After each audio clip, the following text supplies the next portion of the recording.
Welcome back, Geico Outkick Studios. Joined now, as you hear by the walk-up music, that is Taylor Swift. That is Petros Papadakis' walk-up music. He is rolling with us into the Tuesday edition of the broadcast as we potentially are staring at the possibility of an LA Dodger championship for the first time since 1988. Don't want to jinx anything, but for a lot of people waking up on the West Coast, AM 570 LA sports listeners who will be listening to the Petros and Money show later this evening, what would a championship for the Dodgers mean for people who've been chasing it since all the way back with Kirk Gibson and I can't believe my own eyes, 1988?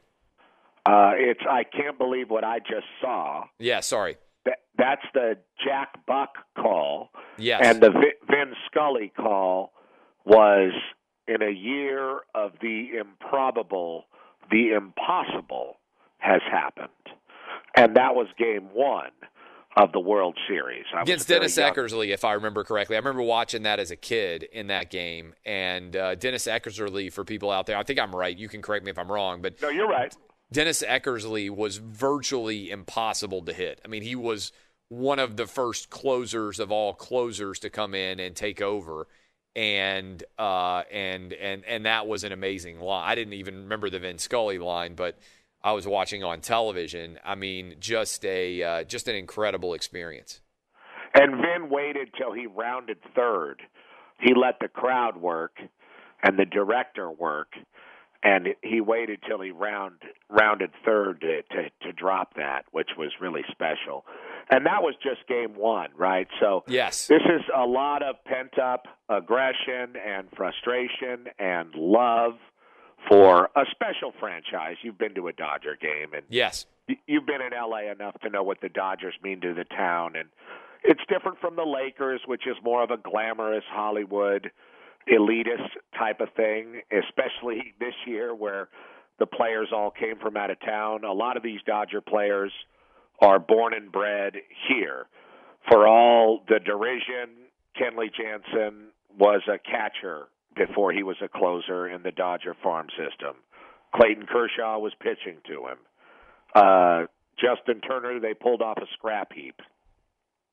Cody Bellinger, Corey Seager, Jock Peterson, all of these guys came from the Dodger farm system and have kind of grown through the whole thing. And then they went out and got Mookie Betts from Boston. I don't know why they gave them up, but they did. And the Dodgers are in a wonderful position right now. Of course, there has been a lot of heartbreak since '88, and there's still a lot of potential for that. I don't think the Rays are toast. They're obviously outmatched, but the team in 1988 was outmatched too. The Dodger team in '88 against the A's. The A's were a lot like the Dodgers with Jose Canseco and Mark McGwire that year, and the Dodgers were a lot more like the Rays, a scrappy team, and their best player, Kirk Gibson, was crippled, and that was his only at-bat in the World Series in Game 1 when he hit that home run. So there's a lot at play, especially locally, and baseball wants the Dodgers to win, of course, and L.A. needs the Dodgers to win. But in real life, it really is kind of wild to think about. The Dodgers are either, and that's how it is in L.A., when they win, they're celebrated, they're anointed, they have to win, it's been too long. And when they lose, they want everybody fired. Kershaw, yes. Kenley Jansen, Dave Roberts, they want them all shipped out. They want new ownership. I mean, people are livid when they lose. And that's what's so difficult when you're the favorite. They really are the favorite. And if there's no margin for error for them. And there's a better pitcher going for the Rays tonight. Blake Snell, with his baggy eyes out of Seattle, as hateable as he is a lot better and more proven than Tony Gonsolin, the Catman. And I love to play the Al Stewart 1970s hit, The Year of the Cat, when Tony Gonsolin pitches. But you don't like real music, so I can't help you there. Well, Taylor Swift is real music. No, it's not. It really isn't. So we're talking to Petros Papadakis, AM 570 LA Sports. Let's kind of dive into this question. about the Dodger Game 4 because I know it kind of, and I was talking about this with John Morosi in the second hour of the program, because it happened so late on Saturday, right in the middle of the transition, which the Pac-12 always finds itself in, honestly, right in the middle of that transition from college football, which receives a ton of attention, to the NFL. And a lot of times if something happens late at night on Saturday, it kind of gets snowed under into the NFL, and that happens with the Pac-12 after dark games, which, by the way, we got a schedule, and they're going to be coming back soon, which is great. I'm doing one. I got a scheduled Pac-12 game a week from Saturday, brother. There you go. At Boom. Oregon State, Washington State, at Oregon State, live from the Fox studios. Sorry, ask your question. No, I'm going to get to that in a minute because I'm kind of fascinated by the concept of calling football games from the Fox lot in L.A. But it's weird. Yeah, I can imagine. That fourth game, the way it ended, I know that the Dodgers came back and won Game 5, and in particular Clayton Kershaw did. But did that Game 4 feel like, for most Dodger fans, sort of a representation of everything that's gone wrong in the past several years? You know, it was really interesting because personally I was in the midst of doing something that had nothing to do with the Dodgers that I was really nervous about, which is call a football game off monitors. And I've been calling football games for about 20 years, and this was the first one I've ever done. And obviously people have been doing games all year, and I'm just joining the party. So I got going at the Fox lot on Saturday night, and there was a few people around kind of in a big kind of newsroom, really spread out area where we were calling the game. I know you know the building really well, Clay, so it was up on the 5th floor. Yep. In that kind of That's where all the executives are. Yes, yeah, that's right. And the only place you don't need a COVID test to go, but I was tested. And I started seeing like all the people that were looking at the computers, like kind of swearing and like punching their arms. And I looked over at my phone, and there was like 60 texts that came in like 10 minutes. And I knew something was wrong. But, you know, I was in the throes of passion in the middle of San Jose State versus Air Force. So yeah. It was kind of interesting to see it after the fact and kind of process it.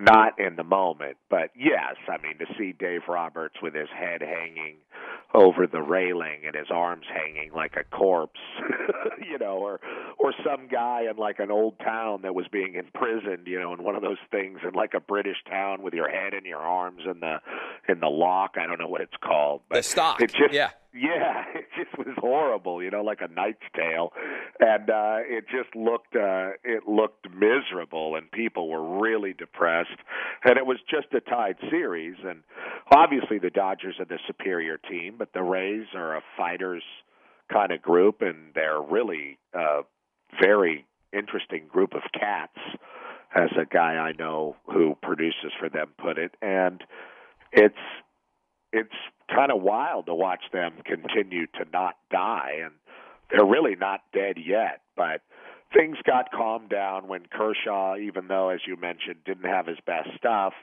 went out there on Sunday night and pitched well and kind of willed himself through it.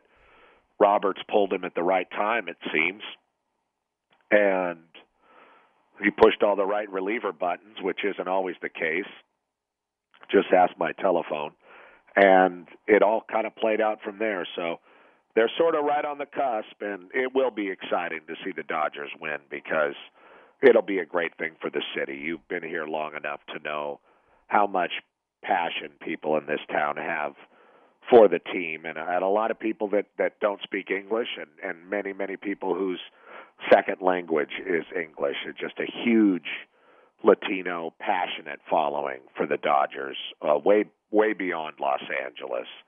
And it has been many, many years since '88 and Fernando Mania and all the different things involved. So it will be special if they can pull it off. But again, it's not a congruous pitching matchup tonight, and it's likely that this could go 7 games. And then they'd have Walker Buehler pitching, which they'd probably feel pretty good about then too.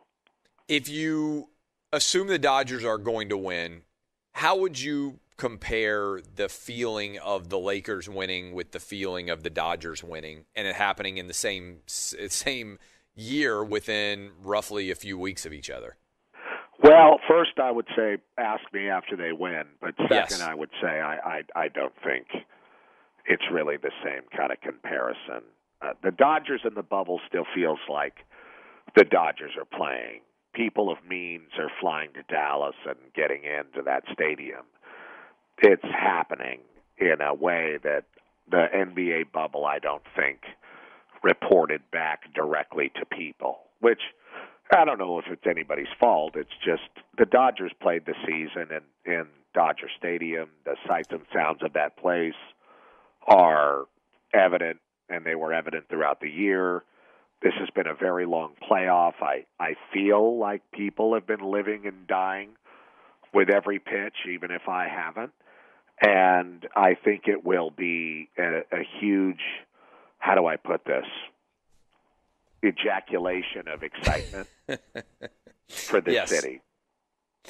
We're talking, and of course, then there'll be a huge lockdown, and people will be tased in the streets and rubber bullets and all of that. It's, we can't have anything, but it should be interesting to see when and if they clinch it.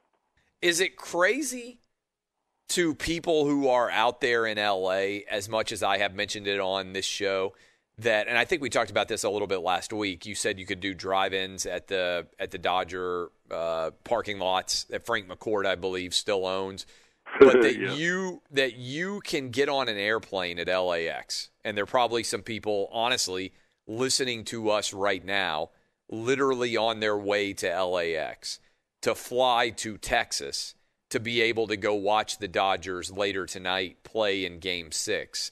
And they can do that. They can fly halfway across the country and go to Texas to watch the Dodgers, but they can't go and get in their car and drive to the game in L.A. Do most people think that's crazy? Most sports fans, you think? Or go see a college football game? Yeah, or even be a family member, right? Wasn't that an issue for USC and UCLA, that they were potentially not allowing USC and UCLA guys to have their families present for games? Right, and that's just the regional part of this. I mean, you and I have been talking about this. My God, since you've March. been talking about it intensely for quite some time, and it's just this. The frustrating thing to me is you hear like football coaches in our world say things, and they're only saying it because of where they live. Right. Because if they lived somewhere else, they'd be preparing to play the next week, and I think there'd be a made crowd that point. present. Yeah.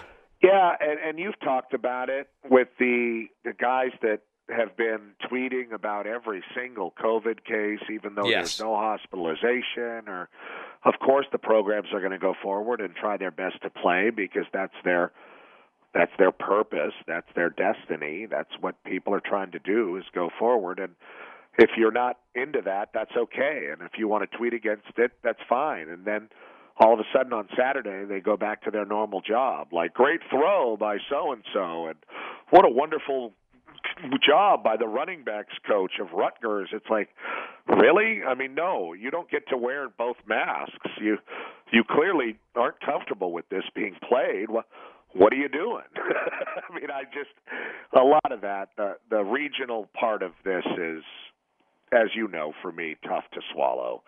But it was fun to call a game and get to see kids out there playing and excited to be playing and doing it together, and the coaches coaching. And the more we can get that going, I think the more healthy it is for our sport and the young people that are involved in it.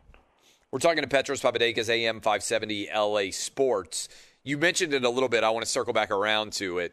Calling games remotely from the LA lot in West LA there on the Fox lot in general. How weird does it feel to be calling a college football game sitting in an LA studio of some sort? Well, the same as driving on an LA freeway with nobody on it on a Monday at 6 o'clock at night, or any of the stuff that we've been going through, seeing everything closed, parking in the parking lot at my radio studio when there's no one there. it's been a trip. So everything's strange for everybody, right? It's hard for the players with nobody in the stands, but when you watch the game back, it looks like you're there. It sounds like you're there, and they do an incredible job producing it. They've had the whole summer to kind of figure it out and do baseball from there and all kinds of different productions remotely. And you know how innovative our colleagues at Fox are at getting things done and making them look good. And I wasn't worried about that. I was just worried about my ability to see the whole picture without seeing the whole picture, so to speak. And once you kind of get the rhythm of it and communicate with everybody, you're okay. And I felt good doing it just because I was doing it. You know, I was grateful just to be part of it again. But I have to admit, and who knows what the future holds for any of us in production and how things will be going forward. And most of the Fox events that I see are on site. And Fox, I think, really takes pride in doing that because there is no replacing being in a town, going to dinner, going to see the coaches, being at the venue, hearing the bands, seeing the people, feeling the crowd, and being part of the environment. That's the true experience of calling a game. I mean, the coolest thing about a game on TV, though, is not the announcers and what they do or say, and I don't care who it is. It's about the pictures, and we forget about that a whole lot in our business, and a lot of us, and I'm guilty of it too, we just over-talk. So the cool thing is we still have our cameras there. It still looks beautiful, and we can give you whatever information you need in the moment. But I was just happy to, see football again and kind of just be part of the whole mechanism.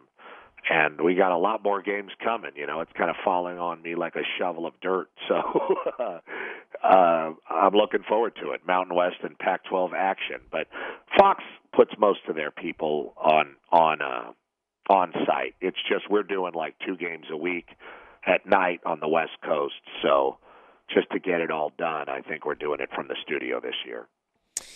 Good stuff as always. Enjoy the Dodgers tonight. We'll see whether or not they can lock it in for L.A. for the first time since '88. You don't care.